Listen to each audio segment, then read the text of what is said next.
안녕하십니까. 손해평가사마을 손평희 이장입니다. 오늘은 농구먼 이론서가 공개되기 전에 2차 준비를 어떻게 해야 될 것인가에 대해서 지금 8회 시험을 준비하는 수험생들 사이에 상당한 혼란이 가중되고 있습니다. 따라서 이에 대해서 어떻게 우리가 준비해야 되는지 차분히 한번 살펴보도록 하겠습니다. 먼저 신이론서 공개 전에 2차 준비는 목차가 신이론서 편찬이 공지가 됐습니다. 그리고 이론서 목차까지도 공지가 됐고 이론서 내용도 어느 정도 나와 있습니다. 그러나 아직 이론서가 당초 계획했던 11월이 지났음에도 불구하고 공개되지 않아서 상당히 혼란이 가중되고 있는데 이에 대한 효율적인 공부 방법을 살펴보도록 하겠습니다. 농구먼은 기존 업무 방법서를 대체할 2차 시험 수험서로 사용할 이론서를 편찬하겠다고 공지를 했습니다. 그리고 그 공지할 때 추진 방향 1번이 가장 중요합니다. 신이론서가 나오지 않았는데 어떻게 공부를 하느냐? 상당히 많은 수험생들이 질문을 하고 카페든가 아니면 지식인 등에서 질문을 올리고 있습니다. 그러나 NH손해보험사, 그러니까 농협손해보험사의 업무방법서, 그러니까 기존에 지금 현재 나와 있는 업무방법서를 바탕으로 농업재보험 이론과 실무를 바탕으로 해서 이론서를 제작한다고 되었습니다. 그러면 결국은 어떠한 변경이 있고 어떠한 게 시험 범위에 들어왔다고 할지라도 변하지 않는 것은 업무 방법서를 바탕으로 한다는 것입니다. 따라서 여러 가지로 혼동이 올 수 있지만 지켜야 될 것 반드시 업무 방법서를 바탕으로 한다. 그리고 이론서의 목차가 지금 이론서 제작할 때 마련이 되어 있습니다.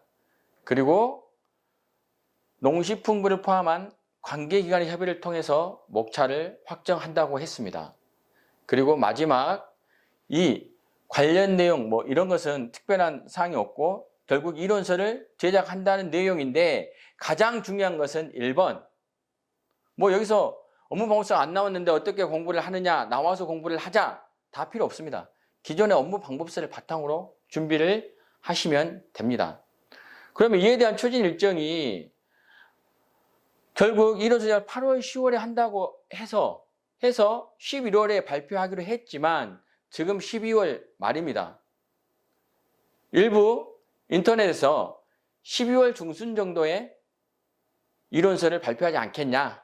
따라서 인터넷 강의를 하고 있었지만 그에 대한 이론서가 나오면 수정해서 하겠다 등등 여러 가지 의견들이 그리고 소문이 퍼졌지만 결국은 나오지 않았습니다.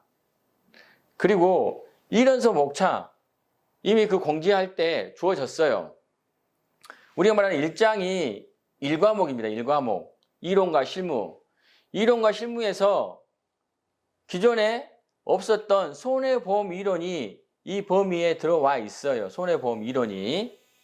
그렇기 때문에 이건 포함이 되겠죠. 손해보험 이론. 신규로 지금 범위에 들었으니까 어떠한 이러한 중심의 내용으로 손해보험 및 위험의 의의 손해보상의 원칙 등 이러한 내용으로 이건 새로 들어오기 때문에 이건 들어오면 반드시 꼼꼼하게 살펴서 준비를 해야 되겠죠. 첫 범위에 들어왔기 때문에 시험에는 반드시 나올 확률이 높다. 반드시 나올 수 있다. 이렇게 보시면 되겠습니다. 그리고 2절에서는 농업재보험의 총론 이러다 보니까 이 법령이라든가 그리고 정책보험과 농업재해보험 등등 그러니까 이 부분도 전반적인 농업재해보험에 대한 전반적인 내용이 들어온다는 겁니다.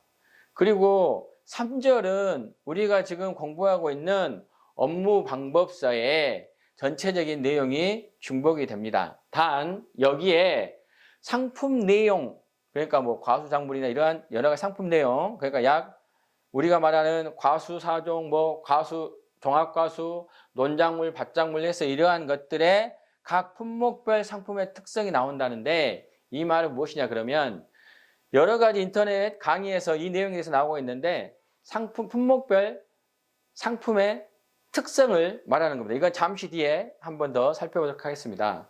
그리고 보험약관의 내용이 나온다는 건데 전체적인 보험약관의 의의는 제가 특강에서 약관 공부 방법에 설명을 했고 또 상품별 보통약관, 특별약관 여기에 따른 보통약관이 어떠한 게 있고 그리고 우리가 말하는 이것은 주계약이고 이것은 특약이라고 보시면 되겠습니다. 예를 들어서 과수에서 뭐 나무 손해보장 특약 뭐 이런 거 그리고 비가림 시설 특약 이런 내용이 되겠습니다.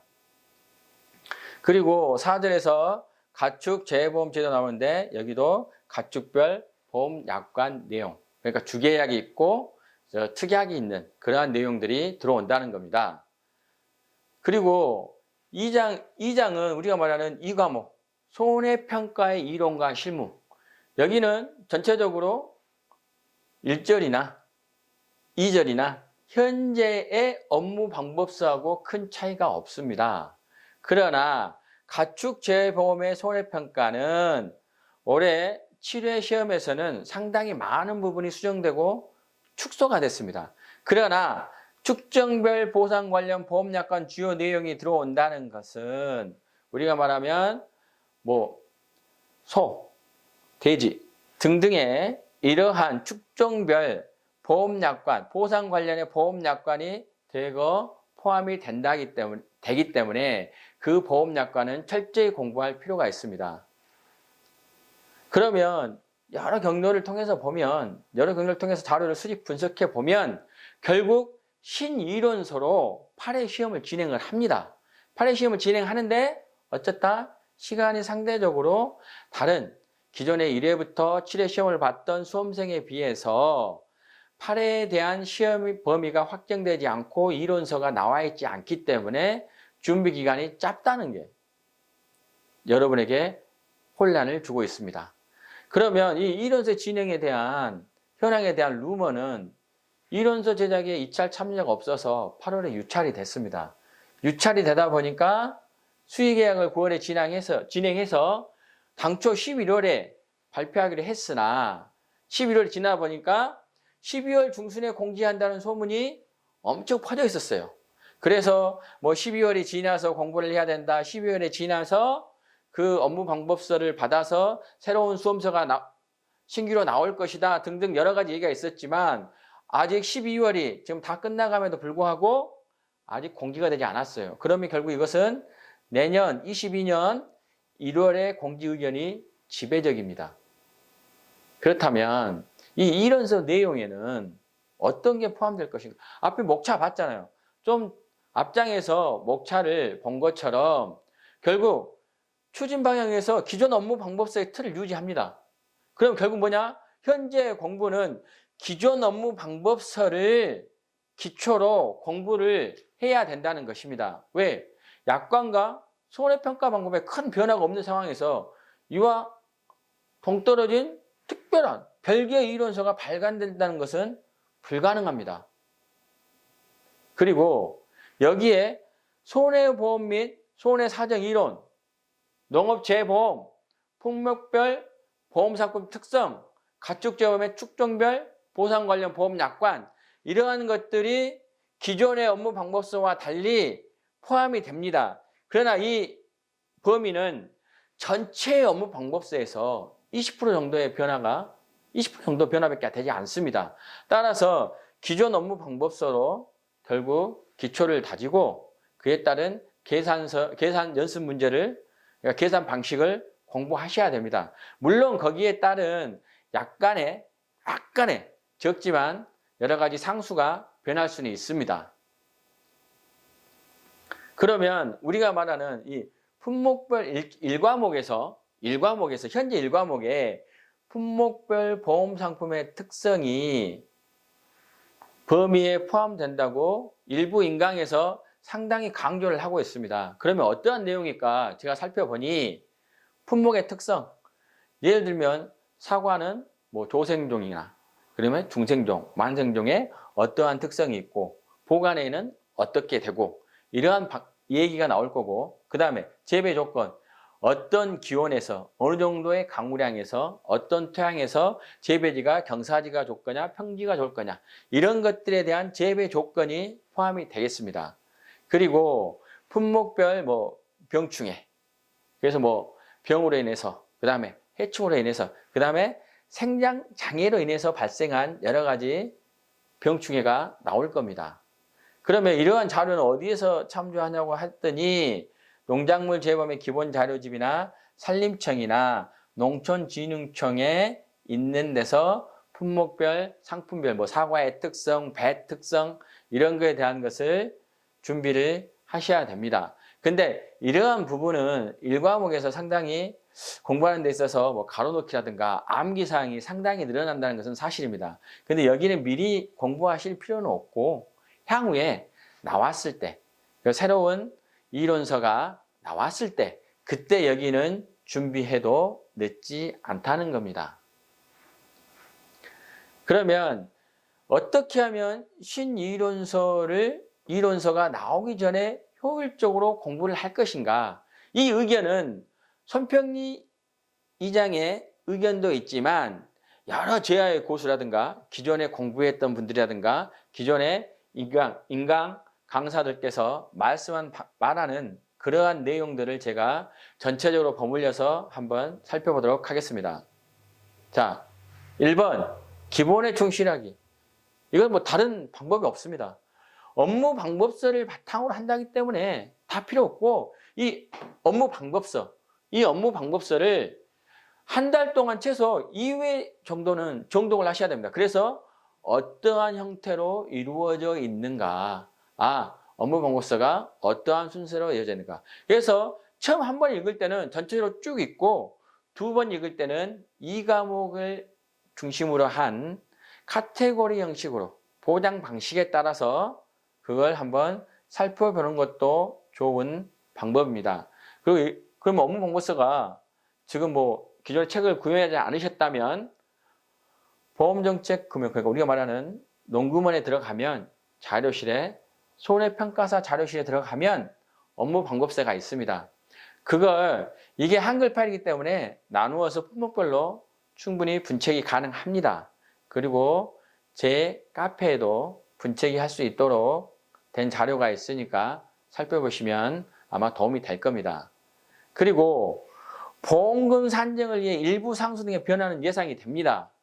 계산식에는 큰 차이가 없기 때문에 그러니까 처음 1개월 동안에 한 번에 정독할 때는 앞에서부터 1과목부터 2과목부터 차례로 보되 나중에 두 번째 볼 때는 2과목을 살피고 1과목 순으로 공부하길 추천합니다. 그래야 전체적인 사항에 대해서 이해가 가면서 1과목과 2과목을 떼놓고는 얘기할 수 없습니다. 때에 따라서는 1과목이 2과목의 기초가 된다고도 말하고 2과목 카테고리에서 1과목으로 공부해도 좋다. 그렇기 때문에 이 방법은 이렇게 제가 추천을 하는 것이지 여러분의 성향이나 기호에 맞게 그걸 조정하시는 것도 좋은 방법입니다. 그리고 전체 흐름 위주로 공부를 해야 됩니다. 지금부터 세밀하게 다 암기를 해버려야 되겠다 그랬는데 예를 들어서 전체적으로 이 상수라는 것은 일반 상수라는 것은 일종의 개수라고 보시면 되겠습니다. 예를 들어서 준비기 개수 같은 게 갑자기 예전에는 0%였는데 10%로 바뀐다든가 이렇게 약간의 세세한 사항이 조금은 미미하게 변화가 있습니다. 그래서 실제적인 암기보다는 전체적인 흐름으로 공부를 하고 신이론서가 공개된 후에 변경사항을 꼼꼼히 체크하는 게 중요한 공부 방법이라고 했습니다. 그러면 마지막으로 정리를 하자면 어떻게 공부해야 되냐? 현재에 가지고 있는 업무 방법서를 놓지 마라.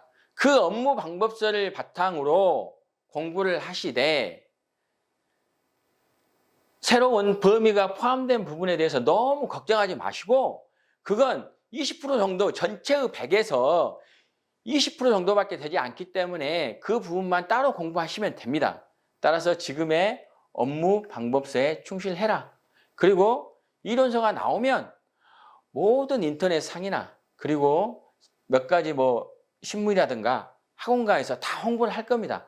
그때 가서 비교를 하면서 보셔도 될 겁니다.